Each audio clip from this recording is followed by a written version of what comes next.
I wanted to go ahead and discuss situational awareness.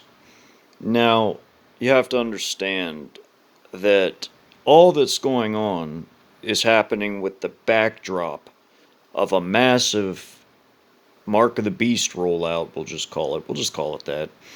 Uh, a rollout of massive Mark of the Beast we'll call them marking facilities, like the one I mentioned in the previous video on what's going on in Dallas. We'll just call them that.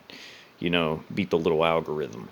Uh, you have to understand all that's going on is happening in the back, and with that as a backdrop, with millions of people losing their businesses, homes, everything. Not just millions, tens of millions. This economy has shrunk by nearly half.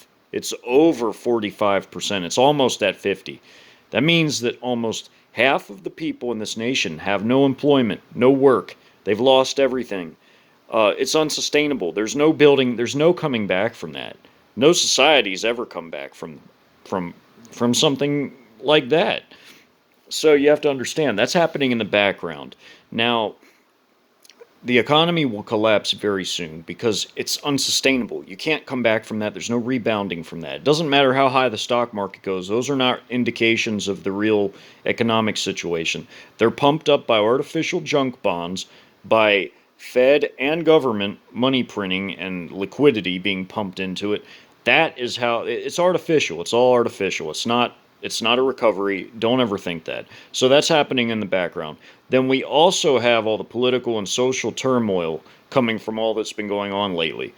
You have a regime that's getting ever more totalitarian in its nature. So I ask you this: you have to look at your local areas. We have to get local. We have to defend our local areas because just know this: when you have armed goons, I'll just call them armed goons. When you have armed goons coming in uh, to enforce the edicts of a central regime, those people are not your friends. They are not ever there to help you. They are never there to help you, despite what they may say. So they don't have the numbers though to enforce that everywhere. Like I've told you before, there are 2.5 million in all branches, all components combined of the domestic armed forces. That is impossible to spread out a nation this vast, this size, this populated, and this well armed. They just can't do it. That's a drop in the bucket compared to a big job like the U.S. So you have to look at your local areas.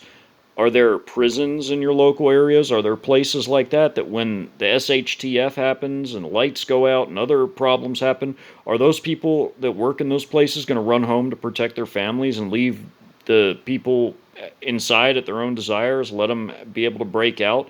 Are there security threats like that? Um, are you near any bases? Are you near key infrastructure if a war breaks out? These are things you have to think of. So be situationally aware. May Yeshua bless and keep you all always.